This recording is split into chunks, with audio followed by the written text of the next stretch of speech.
हरे कृष्णा। तो आइए आज हम श्रवण करेंगे इस पुरुषोत्तम महीने में आने वाले पवित्रतम एकादशी परमा एकादशी के बारे में। अभी तक जिन्होंने इस पुरुषोत्तम महीने में कुछ खास किए नहीं, जिनको इस पुरुषोत्तम महीने के बारे में कुछ ज़्यादा विशेष आग्रह नहीं था, जिन्होंने कुछ कर नहीं सके, तो अभी भी उनके लिए एक सुनहरा मौका है कि ये पुरुषोत्तम महीना की अंतिम एकादशी जो है कृष्ण पक्ष एकादशी परमा एकादशी, इसका व्रत पालन करके वे अपने जीवन में अधिक से अधिक भगवान की कृपा प्राप्त करें, पुण्य का लाभ उठाए। तो आइए अभी हम श्रवण करेंगे इस परमा एकादशी की महिमा क्या है और हमारे भक्ति जीवन में इसकी क्या विशेषता है। अधिक मास में कृष्ण पक्षी जो एकादशी है वह परमा एकादशी यानी कि पुरुषोत्तमी, और जिसको कमला एकादशी भी कहा जाता है। अधिक मास में दो एकादशियाँ अधिक आती है, जिसको कृष्ण पक्ष में अभी जो हम मनाएंगे परमा एकादशी है, और शुक्ल पक्ष में जो चली गई है वो है पद्मिनी एकादशी है। तो इस एकादशी के महिमा को वर्णन करते हुए भगवान श्री कृष्ण युधिष्ठिर महाराज जी को बता रहे थे कि कांपिल्य नगरी में सुमेधा नामक एक ब्राह्मण हुआ करता था। वे अत्यंत धर्मात्मा और आध्यात्मवाद में विश्वास रखने वाले थे, दान ध्यान में ज़्यादा रुचि वाले थे। उनकी पत्नी जो है वह भी अत्यंत पतिव्रता थी। उनका सेवा धर्म ही, सेवा भाव ही संसार का मूल उद्देश्य था। स्वयं भूखे रह करके भी वे अतिथि के सत्कार किया करते थे, परंतु धनाभाव के चलते उनके घर में धन के अभाव के कारण वे अत्यंत दुखी रहते थे। तो एक दिन उन्होंने अपनी पत्नी को कहा कि हे प्रिय, मैं कुछ धन उपार्जन के लिए बाहर जाता हूँ, क्योंकि यहाँ पर रह करके हमें ज़्यादा धन की प्राप्ति नहीं होती है। भिक्षा हम कर भी रहे, परंतु इतनी मात्रा में भिक्षा हमें नहीं मिलते हैं कि हम अपना यापन कर सके।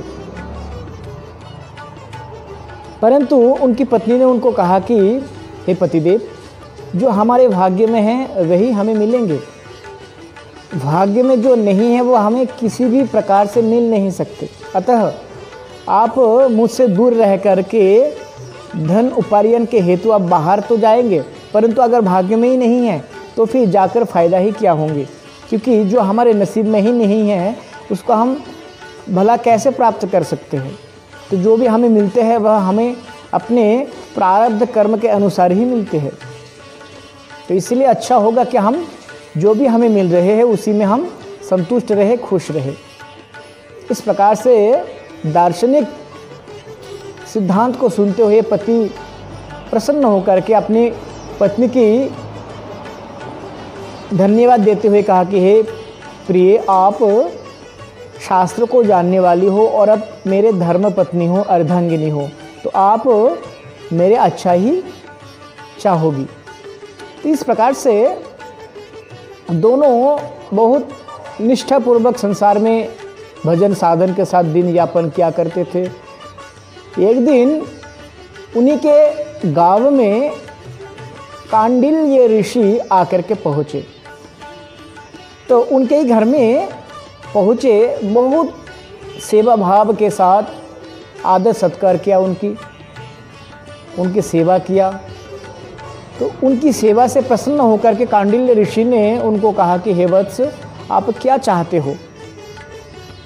तो ब्राह्मण पत्नी और ब्राह्मण ने कहा कि हमें बहुत धन की कमी है, हम इतना भिक्षा करते हैं परंतु हमें इतना नहीं मिलते कि हम अतिथियों के सत्कार कर सके, हमारे पास धन की बहुत ही कमी। इस प्रकार से कांडिल्य ऋषि ने उनको कहा कि आप क्या मांगते हो, क्या कामना करते हो, आप क्या चाहते हो आप। तो ब्राह्मण पत्नी और ब्राह्मण देव ने कहा कि हे ऋषिवर, हमें ज़्यादा तो कुछ चाहिए नहीं होता है, बस इतना हमें प्राप्ति हो जाए, इतना धन की प्राप्ति हो जाए कि हम अतिथियों के सत्कार कर सके, हम अतिथियों को कुछ खिला सके और अपना भोजन हम प्राप्त कर सके।